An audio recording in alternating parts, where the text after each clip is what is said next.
दशहरा, दिवाली, होली, करवा चौथ, तीज, हरितालिका तीज, सीमा हैदर ने सब तो मना लिया। अब सीमा हैदर तैयारी कर रही हैं नवरात्र मनाने की। हालांकि सीमा कह रही हैं कि नवरात्र एक साल पहले भी उन्होंने मनाया था, लेकिन नवरात्र से पाकिस्तान डर गया है। सीमा हैदर के नवरात्र से पाकिस्तान क्यों डरा दानिश? सीमा हैदर के नवरात्र से क्यों गुस्से में है गुलाम हैदर? गुलाम हैदर सीमा हैदर को लेकर के और अंदर की कौन सी विस्फोटक धमाका खबर है तुम्हारे पास? नवरात्र को लेकर ज़ाहिर सी बात है कि गुलाम को कहीं न कहीं परेशानी तो होगी, लेकिन गुलाम इस वक्त एक सोशल मीडिया के एक वायरल वीडियो फैला रहा है। उस वीडियो के ज़रिए जो बहुत ही मतलब चौंकाने वाली वीडियो देखने को मिल रही है, उसमें कहीं न कहीं वो उसका उसके कहने के मुताबिक गुलाम हैदर के कि वो सीमा को सचिन अब मार रहा है, मतलब उसको ये प्रताड़ित। बात तुम सुबह से कह रहे हो, लेकिन मेरा मोहब्बत का मैसेंजर जो है संदीप, संदीप एक मिनट इधर आ जाना। संदीप ने बार बार ये कहा कि नहीं, मैं मोहब्बत का, इधर आ जाओ, यहाँ आ जाओ, कि मैं संदीप कहते हैं अपने आप को मोहब्बत का मैसेंजर, यानी प्यार का संदेशवाहक। और दानिश की बात से इत्तेफाक नहीं रख। दानिश ये कह रहे हैं कि सचिन ने सीमा हैदर के साथ में मारपीट की। इस तरह के वीडियोस गुलाम हैदर के पास में है। इन वीडियोस में कोई सच्चाई है? नहीं, मुझे तो कोई दम नहीं लगता, क्योंकि अभी कल या परसों ही आपके साथ साक्षात सीमा थी सचिन के साथ, और जिस हिसाब से जिस हिसाब से चेहरे पे उनकी चमक, रौनक और खूबसूरती भी कह सकते हैं। नहीं, चमक रौनक तो तुम्हारे भी चेहरे पे रहती है जब भी मोहब्बत की बात होती है। वैसे हाँ, तो तीसरी चीज़ मेरे चेहरे पर नहीं रहती, वो भी सीमा के चेहरे पर नज़र आ रही थी। तो ऐसा लग नहीं रहा है। अब पहले वो कब का वीडियो है, सच है गलत है, ये मुझे नहीं पता, लेकिन कम से कम वीडियो में सच्चाई नहीं है, ये संदीप का कहना है। वीडियो में सच्चाई इस बिना पे मैं कह रहा हूँ क्योंकि पाकिस्तान के में जो मुस्लिम महिलाएं हैं वो आमतौर से सिंदूर नहीं लगाती हैं और माथे पे तिलक जो लगाया है वो तिलक नहीं लगाती हैं। अब उस वीडियो में एकदम साफ दिख रहा है कि सिंदूर लगाई हुई है सीमा। आज के ज़माने में, तकनीक के ज़माने में वीडियो मॉफ भी हो सकता है। मॉब भी हो सकता है। सबसे बड़ी बात है कि जब तक सीमा कुछ ना बोले तब तक हम कैसे कर सकते हैं।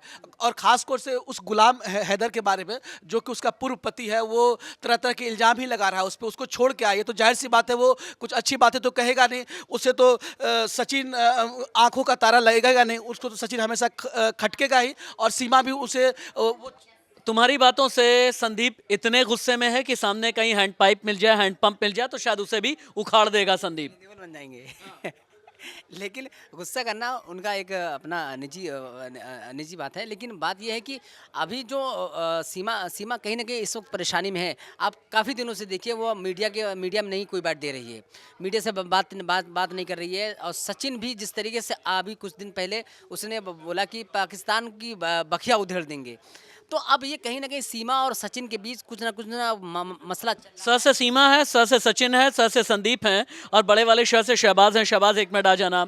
दानिश इस तरह का क्लेम कर रहे हैं कि गुलाम हैदर के पास सीमा हैदर की पिटाई का वीडियो है। ये पिटाई करने वाला सचिन है, और इस तरह के वीडियो फ्लोट कर रहा है और भारत में कई लोगों के पास में भेज रहा है। क्या तुम्हें लगता है कि ऐसे ऐसे वीडियो सच होंगे? देखिए, मैंने आपसे इससे पहले भी जब बात की थी तो मेरा एक सीधा सीधा ये कहना था कि ये सारी चीज़ें जो है एक क्रोनोलॉजी के थ्रू समझ सकते हैं कि ये क्रोनोलॉजी के हिसाब से जो है आगे बढ़ रही है कि किस तरीके से मेंटली प्रेशर बनाया जाए सीमा हैदर के ऊपर।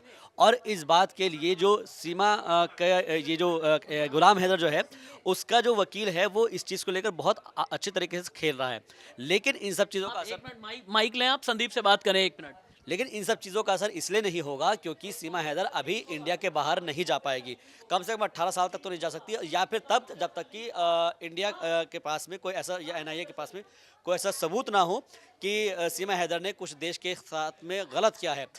संदीप हमारे साथ भी है। संदीप, क्योंकि ख़ास तौर पर अगर हम बात करें सीमा हैदर की, क्योंकि गुलाम हैदर के बारे में कहा जाता है कि ईद के बाद कुछ बड़ा खुलासा करेगा, ईद के बाद वो आएगा और यहाँ से लेकर चला जाएगा बच्चों को। जो बच्चे उसके वहाँ से यहाँ आए हैं, एक तो अभी ये कंफर्म नहीं हो पा रहा है कि वो लीगल है इलीगल है, क्योंकि इसी चीज़ का दांव पेच वो खेल रहा है अभी गुलाम हैदर। दूसरा ये है कि जो अब आने वाला बच्चा है उसकी वजह से उसके बिहाफ पे सीमा हैदर यहाँ पर रुक सकती है। ये एपीसी ने गेम खेल दिया है, और ये वजह है कि जब तक वो 18 साल का नहीं हो जाता तब तक कि सीमा हैदर यहाँ से नहीं जाएगी। क्या लगता है कि दोनों तरफ के जो वकील है वो सिर्फ एक दूसरे को बेवकूफ़ बना रहे हैं? मैं इसलिए बेवकूफ़ कह रहा हूँ क्योंकि वो जज्बात के साथ खेल रहे हैं। निश्चित तौर पर मुझे लगता है कि अब सीमा हैदर के पूर्व पति गुलाम माफ कीजिएगा, गुलाम हैदर को अब सीमा को भूल जाना चाहिए, क्योंकि वो एक नई जिंदगी में आ चुकी है, भारत आ चुकी है, उसने नया घर बसा लिया। अब उसके नज़र में सीमा गलत हो सकता है, गलत भी हो, मुझे नहीं पता, लेकिन मुझे लगता है कि अब इन सब चीज़ों से बाहर निकल कर दोनों को अपने अपने जगह पे ही रहना चाहिए, और अब गड़े मुर्दे उखाड़ने से कोई फायदा नहीं है। बिल्कुल, गड़े मुर्दे उखाड़ने से कोई फायदा नहीं है, और बात बिल्कुल साफ इसलिए है क्योंकि सीमा हैदर अब सीमा मीणा बन चुकी है।